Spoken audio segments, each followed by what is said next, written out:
घर जमाई। विकी को हमेशा किस्मत ने उसकी मेहनत से ज्यादा दिया। पैदा हुआ एक बड़े घर में, मुंह में चांदी की चम्मच लेकर, और शादी भी की एक उससे भी बड़े घर में, सोने की चम्मच मुंह में लेकर। उसे मेहनत करने का शौक नहीं था, एक शौक था, वो भी घटिया शायरी करने का। उसकी हर बात शायराना ही होती थी। जैसे कि एक दिन, दूर से देखा तो चांद पे दाग था, दूर से देखा तो चांद पे दाग था, पास से देखा साबुन का छाग था। ठोको ताली। अरे ऐसी शायरी करोगे तो ताली तो पता नहीं कोई तुमको ही ठोक देगा। शायरी वो बिल्ली है जो किसी का भी रास्ता रोक दे, और क्या मैं किल हूँ जो कोई मुझे ठोक दे। मुझे तो आपसे बात ही नहीं करनी। मैं निकला था गाड़ी लेके, लेकिन दौड़ के जा रहा हूँ। मेरी शायरी कोई नहीं सुनता, मैं घर छोड़ के जा रहा हूँ। धीरे बोलिए जी, मम्मी पापा को पता चल जाएगा तो तुमको सच में तुम्हारे मायके भेज देंगे। सस्ते साबुन से मेरी कॉलर चमकी नहीं, सच में चला जाऊंगा, मेरी बात कोई धमकी नहीं।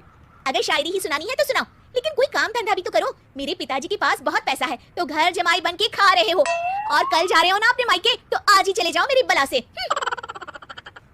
हमें तो अपनों ने लूटा, गैरों में कहाँ दम था हमें। अरे चुप हो जाओ, तुमको मिर्जा गालिब की कसम। अरे जाना है तो जाओ, लेकिन पहले मेरे मम्मी पापा से मिलकर जाओ, वरना वो क्या सोचेंगे।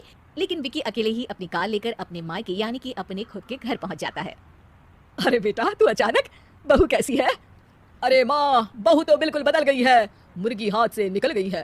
अरे क्या हुआ बेटा? उसकी आती नहीं है, मेरी जाती नहीं है, मैं करता हूँ शायरी, उसे भाती नहीं है।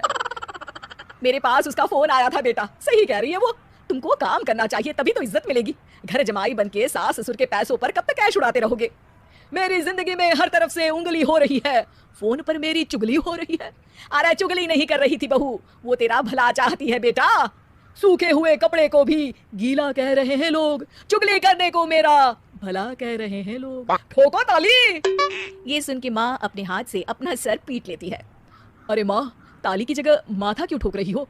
बेटा तू ना आराम कर, तेरे पिताजी भी आने वाले हैं, खाना लगा देती हूँ। विकी अपने घर भी दिन भर टीवी देखता है, तरह तरह का खाना खाता है, दोपहर तक सोता है, चाय पीता है, वीडियो गेम खेलता है, बस काम करने नहीं जाता। घर में नौकर चाकर है तो बिस्तर से हिलने तक की जरूरत नहीं पड़ती। कई बार तो विकी अपने नौकरों को बिठाकर शायरी सुनाता रहता। कब जाओगे बेटा? अरे कैसी बात कर रहे हैं डैडी, क्या आप मेरे फादर नहीं? आप मुझे भगाना चाहते हैं क्या? ये मेरा घर नहीं। अरे नहीं बेटा, तुम्हारा ही घर है, हम तो चाहते थे कि तुम यहीं रहो और मेरा काम आगे बढ़ाओ, लेकिन तुम ही चले गए घर जमाई बनने। अरे मेहनत तो गधे भी करते हैं, मैं अच्छी किस्मत लेके पैदा हुआ हूँ, मैं घर जमाई हूँ, ससुराल का फूल गेंदा हुआ हूँ। ठोको ताली। पिताजी और माँ सच में ताली बजा देते हैं। ऐसा पहली बार होता है जब विकी की शायरी पर किसी ने ताली बजाई हो। अरे आप लोग सच में ताली बजा रहे हैं? हाँ हाँ बेटा, तुम्हारे ससुर का फोन आया था, बोला जब तक घर जमाई जी कोई काम ना करने लगे हमारे यहाँ मत भेजना। अब तू तो काम करने से रहा और तुझे रहना भी है हमारे घर में ही, करेगा भी शायरी ही, और बार बार ठोको ताली बोलेगा तो आदत डाल ही लेते हैं ताली ठोकने की। विकी उसी वक्त खड़ा होता है और बहुत गुस्से में सीधे ससुराल के लिए निकल जाता है। फिर से आ गए? लेकिन सुमन को देखते ही विकी पिघल जाता है। अब सुमन, आई एम सॉरी, आज से ना मैं सिर्फ शायरी ही नहीं बल्कि काम भी करूंगा। तुम अपने ऑफिस में बात कर लेना, कोई भी मेहनत का काम कर लूंगा। मैं घर जमाई बन के रहूंगा, लेकिन काम करूंगा और इज्जत से रहूंगा। मतलब सिर्फ तुम नहीं आए हो, तुम्हारे साथ तुम्हें अकल भी आ गई है। मैं अपने कारखाने का मैनेजर बनाता हूँ तुमको, कल से मेरे साथ चलना वहाँ। थैंक यू ससुर जी। थैंक यू से काम नहीं चलेगा, एक शायरी सुनानी पड़ेगी। जरूर जरूर। ससुर के पास पैसा होते भी मेहनत जिसको भाई है, वही सच्चा दामाद है, वही अच्छा घर जमाई है। ठोको ताली। सब विकी की शायरी पर ताली ठोक देते हैं।